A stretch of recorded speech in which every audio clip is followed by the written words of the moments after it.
kita telah kumpul di tempat yang baik ini untuk membahas masalah korupsi. Dan saya kira kita semua menyadari dan faham benar betapa masalah korupsi ini merusak kehidupan bangsa dan negara dan membahayakan keselamatan sebuah negara.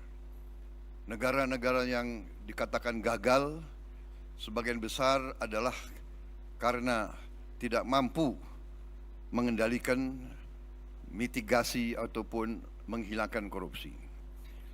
Justru yang tadi disampaikan oleh pimpinan KPK benar-benar relevan. Kita faham justru negara seperti kita yang hidupnya banyak sekali tergantung sumber daya alam, disitulah terjadi praktek-praktek korupsi yang sangat mengganggu kelangsungan hidup suatu bangsa.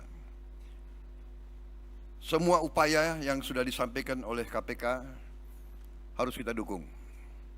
Dan saya bertekad untuk mendukung dan untuk manakala saya nanti bersama Saudara Gibran menerima mandat dari rakyat, saya bertekad untuk memimpin upaya pemberantasan korupsi dengan sungguh-sungguh dan dengan total, saudara-saudara sekalian. Pendekatan yang sudah dilakukan itu sudah benar.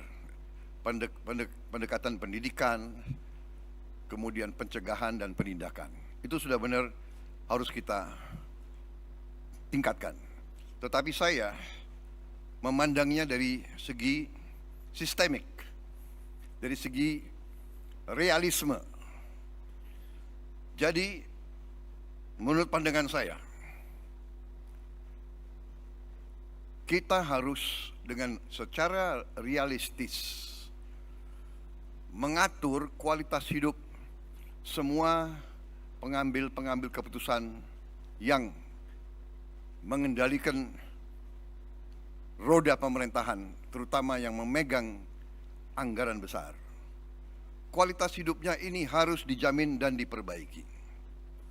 Contoh, hakim di negara-negara yang maju yang harus kita pelajari, hakim-hakim, apalagi hakim tertinggi, hakim agung, itu dijamin jabatannya seumur hidup.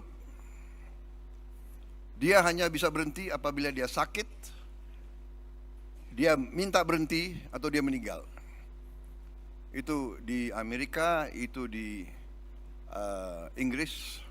Kemudian Ketua Mahkamah Agung adalah pejabat negara yang gajinya tertinggi. Kediaman resminya lebih besar atau lebih besar dari Perdana Menteri. Itu di Inggris.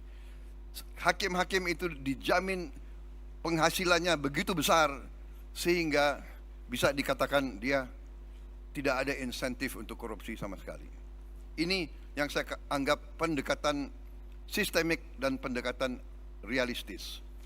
Pejabat-pejabat yang memegang anggaran besar, kualitas hidupnya dan penghasilannya harus sesuai. Sekarang direksi perusahaan swasta, bahkan perusahaan BUMN, gajinya jauh lebih besar dari Panglima TNI, dari dirjen-dirjen, dari menteri-menteri yang memegang anggaran negara yang triliunan.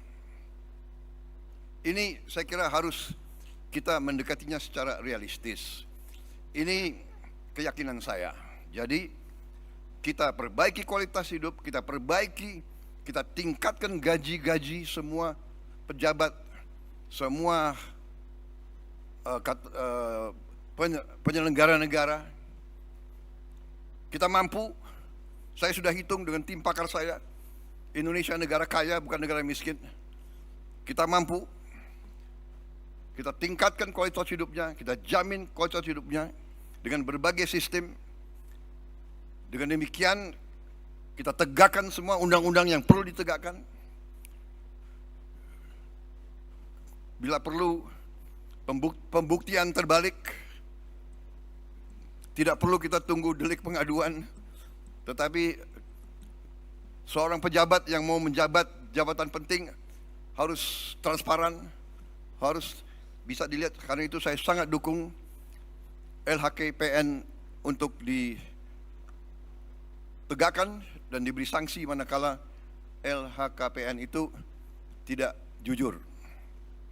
Semua kekayaan harus dilaporkan. Jadi intinya demikian, pendekatan secara realistis, sistemik.